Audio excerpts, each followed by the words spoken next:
Hi everyone, this is Paula, and today I wanted to come on and talk to you about a word that God has just been impressing upon my mind and teaching me lately through all of this quarantine and uncertainty and craziness that we're all going through.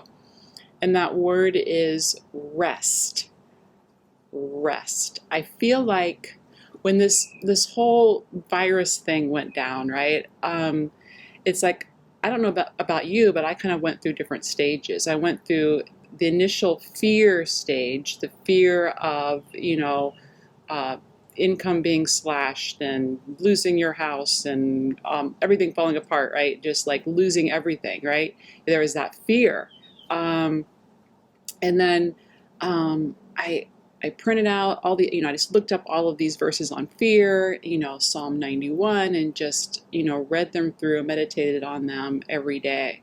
And that helped a lot with that fear. Still, it's a roller coaster. Has it been a roller coaster for you? It's like you have good days, right? Where you're not fearful and you're trusting God. And then there's days that you struggle a little bit more. So I think that's just natural. So yeah, that was my fear stage. The fear of actually getting the virus or somebody you love getting the virus. And then the fear of all the financial disaster, right? So those, and other fears. You may have, different fears, similar or different fears as well. So there was the fear stage, and then there was I guess, as a result of the fear, right, I felt this need to work as hard as I could to keep things running, to fix things, to keep the business going, keep the sales coming in, right? I just felt like this drive, this need to do all these things to keep everything managed and running. So when everybody was quarantined and resting, right, watching Netflix, I am feverishly doing everything I can to keep my business afloat, right? So I am working harder than ever to keep things running, right? And the big word was in my head, I can describe this, is striving. I felt like I was just striving and striving to make things work on my own power. Okay, man, that's a heavy burden. That's very, very stressful. So I was very stressed out, just striving, feeling like I had to strive. So then God started teaching me about the concept of rest. Rest. Very interesting, novel concept, especially for me, because I am a person who is always working, always striving, always busy, and I don't always know how to rest. So hopefully this will help some of you guys as well, is if you feel like you've been striving to make things work during this time, and when you realize we're pretty helpless. We are very dependent on God for most of this, right? We are in a helpless position, and that's when we come to God when we feel helpless. So that's actually a good place to be in. It's a good place. So hopefully this, I'm going to share with you what I've been learning about rest, and hopefully that this will truly help some of you. So where I learned about this, what I started to learn about this was Psalm 23. Everybody knows Psalm 23. We're all familiar with Psalm 23, okay? But what I learned was, okay, how does it start off, right? The Lord is my shepherd, I shall not want. First of all, we're not wanting, right? This is the mind-blowing part. This is the mind-blowing part. He makes me lie down in green pastures. Did you catch that? He makes me, forces me. He makes me lie down in green pastures. He makes us rest. There's times he's like, hey, you need to rest. You need to rest. You need to rest in me. It will be okay. I will take care of you. Have faith that I'm going to take care of you. I am the good shepherd, right? You don't need to lack for anything. I will take care of you but you need to rest. So that's what God was telling me. I need to rest. And it's very interesting that it is just on the grass through the rest where he's making you do this. He's making you lie down in green pastures, because then he leads me beside quiet waters. He's just leading me. Water is more provision. That's where you need to go and drink. You need, refreshment. It's provision. So he leads you there. So after you've rested, he provides for you, right? You need to rest, then he'll provide, right? And then after that, he restores my soul. He restores your soul, right? Then he guides you in the paths of righteousness for his name's sake. Again, he's not making you walk the righteous path. He's just guiding you, right? Gently guiding you, right? And then even though I walk through the valley of the shadow of death, I fear no evil, for you are with me, right? Your rod and your staff, they comfort me.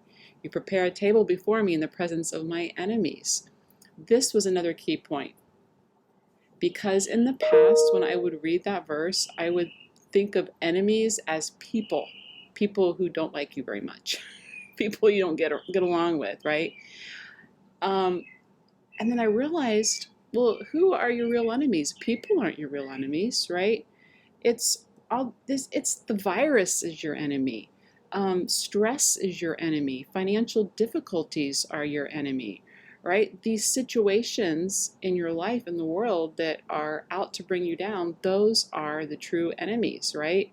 That Satan is using to defeat you. Those are your enemies, right? It's not people, right? So in the midst of all these things, in the midst of the uncertainty, in the midst of the virus, in the midst of financial uncertainty and craziness, right? We can rest and sit and eat, right? God's preparing a table before us in the presence of all these things. We can rest, right? Again, rest and eat, right? Even though all these things are going around, right? That person at the table isn't like all freaking out and all stressed out because the enemies are all around. They're resting and they're eating, right? He anoints my head with oil, my cup overflows. Surely goodness and loving kindness will follow me all the days of my life, and I will dwell in the house of the Lord forever.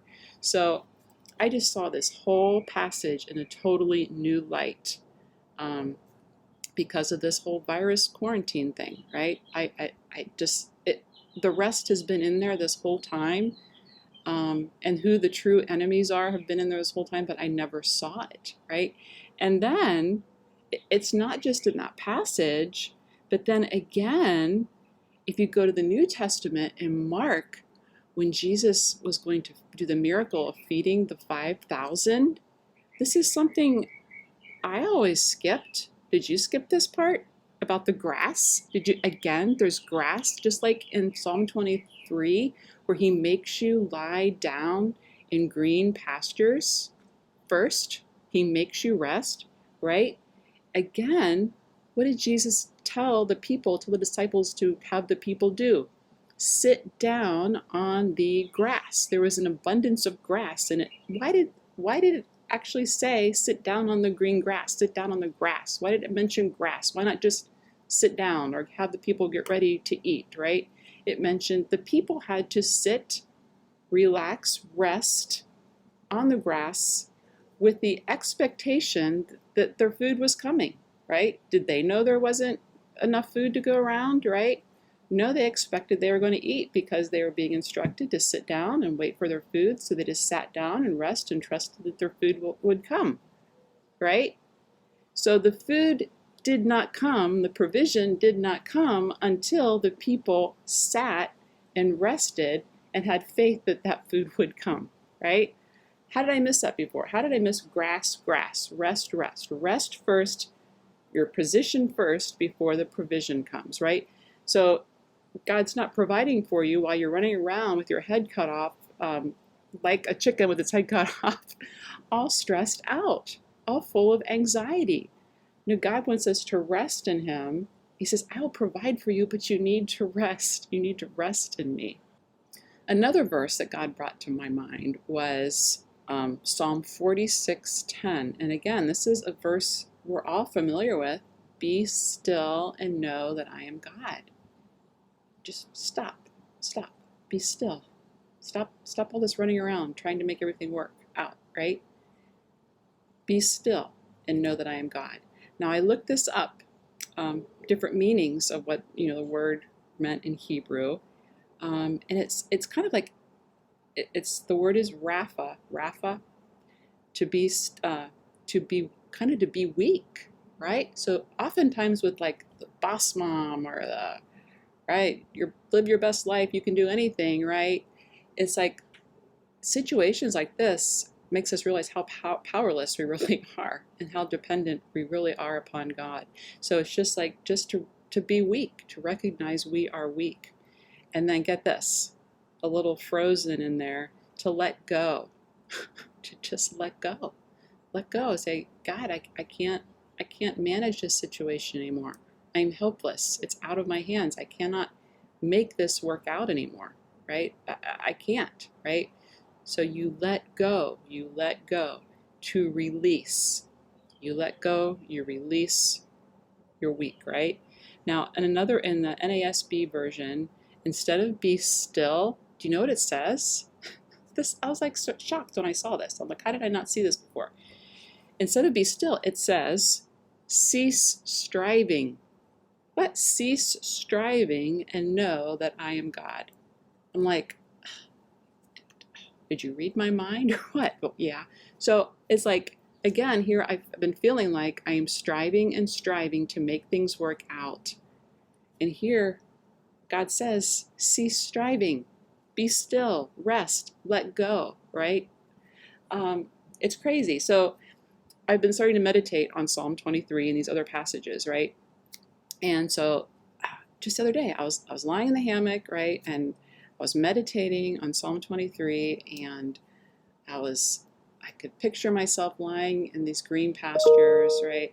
And as I was meditating on that, my mind began to wander, as it frequently does, right? You're thinking oh, I forgot to do this, or what about this problem? Oh, I need to do this. Oh, what am I going to do about that? And then you're thinking about different business problems or family problems or financial things, right? Your mind just starts like going, and like all of a sudden I got this picture in my head.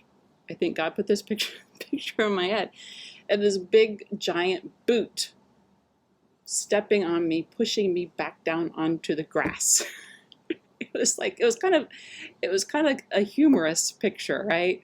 Like here I am trying to hop up off the grass, right? Oh, squirrel, right? I gotta do, and God is lovingly, yet kindly and humorously saying, get back on that grass. He's making me lie down in that green pasture and rest. Stop all this anxious thinking about all these other things. Stop it. Rest. Cease striving. So that's what I've been learning lately. And next week it may be something else. I said at first it was fear, and then it was just anxiety and stress and striving, right? Who knows what it'll be next week, right? And again, I was tested just on Easter Sunday. I heard the sirens, I saw fire trucks go by, right? And, I look up on my app, see what's going on. And, 2 doors down, there's a brush fire. And brush fires in our areas are super dangerous things. During the dry season, things just ignite like that, and it spreads. It just can go through hundreds of acres in a flash. They're very dangerous down here. So this is the dry season. This is when the wildfire season is. It's not uncommon. So I knew what could happen. I've seen it. We've had homeschool friends of ours, their entire house burned to the ground just a couple years ago when we had a big wildfire in the area. So I knew what could happen, and I knew it was only 2 doors down, and I knew the wind was blowing. So again, I was starting to freak out, starting to panic, starting to feel that fear. And I'm like, did I learn anything Did I learn anything about just letting go, releasing this, and trusting God, taking it to God, right? Um, I can't fix it, right? I was like, I know, let's go, what I was doing, I started watering my plants. So like that'll help a little bit if I water my, like that'll keep the house from burning down if I water my plants or water a little bit.